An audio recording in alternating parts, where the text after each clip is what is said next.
O Senhor esteja convosco, Ele está no meio de nós. Proclamação do Evangelho de nosso Senhor Jesus Cristo, segundo São Lucas. Glória a vós, Senhor.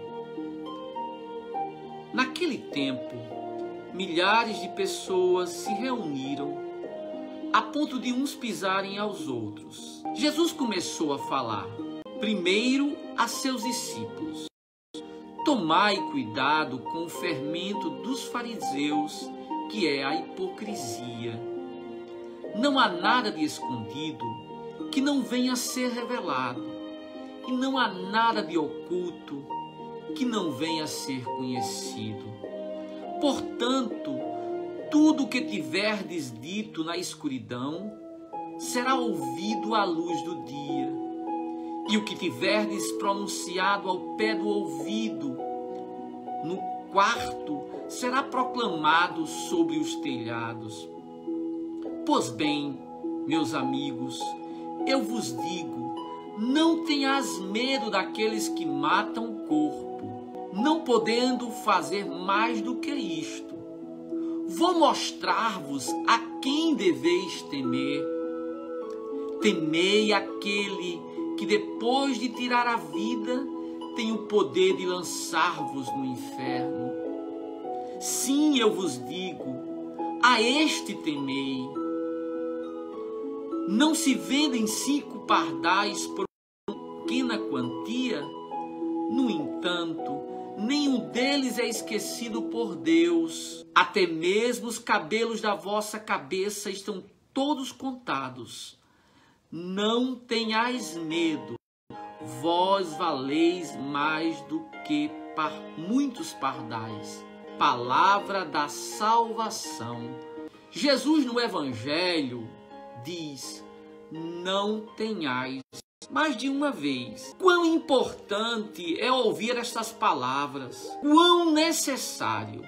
Nossa existência encontra-se involucrada por toda sorte de medo.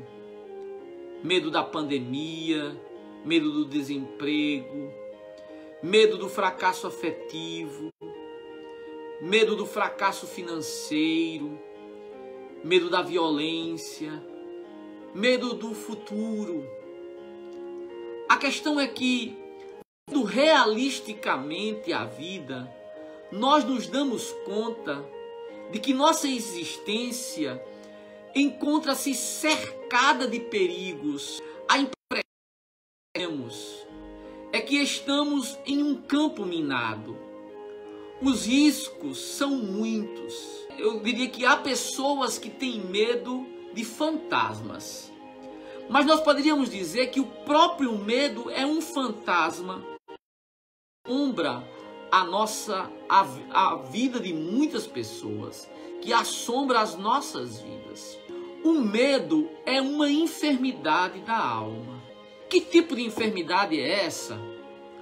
O medo é um sentimento limitante, uma espécie de prisão mental. Poderíamos comparar o medo com a toxina dos chamados animais e insetos. Nós já ouvimos falar muito desses insetos peçonhentos. Eles produzem substâncias e toxinas usadas principalmente para sua própria defesa ou para a predação. Essas substâncias nós chamamos de venenos. Esses animais ou esses insetos injetam a peçonha para paralisar e matar suas presas antes de ingeri-las. Pois bem, o medo paralisa. Saindo do reino animal e vindo para o mundo dos homens, nós podemos ver por que do medo ser a arma dos tiranos. Por que os tiranos têm como principal arma o medo? Porque o medo paralisa. De fato, esse não é apenas um sentimento ordinário. O medo não é apenas um sentimento ordinário, mas constitui muitas vezes verdadeiras doenças psicológicas que são chamadas de fobias. A palavra grega é uma palavra que indica exatamente medo. Existem muitos tipos de fobias. Claustrofobia, né? O medo de lugares fechados. Hidrofobia, a pessoa que tem medo de entrar na água. A espectrofobia, o medo de fantasmas. Esses medos são doenças, elas são exatamente doenças porque são medos injustificados.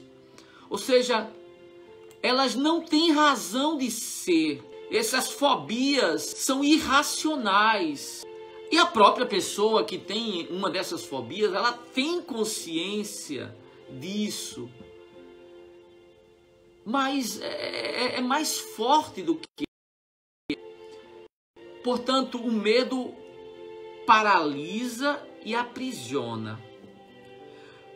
É por essa razão que os anjos de Deus, quando aparecem, né, no caso, quando apareceu a Zacarias, o anjo disse: não tenhas medo. Quando o anjo apareceu a Nossa Senhora, o que foi que ele disse? Não tenhas medo. É por essa razão que Jesus, em diversos momentos, disse aos seus interlocutores: não tenhas medo. Lembremos-nos do que foi que Jesus disse a Jairo, quando soube que sua filha acabara de morrer. Ele disse: não temas, crê somente. O que foi que Jesus disse quando, falando dos problemas pelos quais passariam os seus discípulos? Ele diz: não temas no rebanho, porque vosso Pai se agradou de dar-vos o reino. Também a palavra nos diz: não temas, filhas de Sião. Amados, a questão é que a missão de Jesus, a missão de nosso Senhor é salvar. É uma missão salvífica. Ele veio para nos libertar. A Bíblia diz que se o Senhor vos libertar, verdadeiramente sereis livres. E essa libertação trazida por Jesus, entre outras coisas, é a superação do medo. A Bíblia diz: a verdade vos libertará. Pois bem, Jesus vem para nos libertar de certos medos. Ele vem, e por isso que diversas vezes ele diz: não tenhas medo. Lembramos-nos quando os apóstolos estavam na barca e aparece, e no meio daquela tormenta, Jesus vem caminhando. Ele diz: não tenhas medo. Irmãos, existe toda sorte de medo. Porém, nenhum medo é mais intenso do que o medo da morte. Por isso que hoje as palavras de Jesus são exatamente essa: não tenhais medo daqueles que matam o corpo, porque fazer mais do que isso. Jesus, que vem nos libertar do medo, porque ele vem trazer a verdade, está nos dizendo: não tenhas medo daqueles que matam o corpo, mas não podem fazer mais do que isso. Ele está nos dizendo que, em outras palavras, que nós não devemos ter medo da morte. E eu gostaria de observar aqui, por trás dessa exortação de Jesus de não ter medo da morte, existe uma verdade que precisa ser aprofundada. Observem que Jesus, ao mesmo tempo que diz não temas, ele diz: não tenhas medo daqueles que matam o corpo, mas não pode fazer mais do que isto. Ele em seguida diz: vou mostrar-vos a quem deveis temer. Ao mesmo tempo que ele diz não temas isso, ele começa a dizer o que de fato nós devemos temer. É importante ter presente a segunda sentença, porque o ensinamento de Jesus não é o de que não se deve temer coisa alguma. Ele está dizendo que não devemos temer o que não deve ser temido. O trabalho dele aqui é semelhante a de um terapeuta, de um psicólogo, de um terapeuta que tenta ajudar o seu paciente a superar as fobias, os medos injustificados. Mas o psicólogo ou o terapeuta jamais irão dizer ao seu paciente: não tenham medo de nada. Porque existem coisas que não devemos temer, mas existem coisas que nós deveríamos temer. Imaginemos um jovem, só para exemplificar, que não teme as drogas. Ou um motorista que não teme exagerar na velocidade, por exemplo. Eles estão ignorando perigos reais. E isso é uma irresponsabilidade. Jesus não veio nos ensinar a irresponsabilidade de forma alguma. Por isso ele diz: não temais os que matam o corpo, mas em seguida ele diz: vou mostrar-vos o que deveis temer. Ele nos explica o que devemos de fato temer. Ele diz, explicando: depois de tirar a vida, tem o poder de lançar no inferno. É isso que nós devemos temer. Ou seja, aqueles que podem nos lançar no inferno.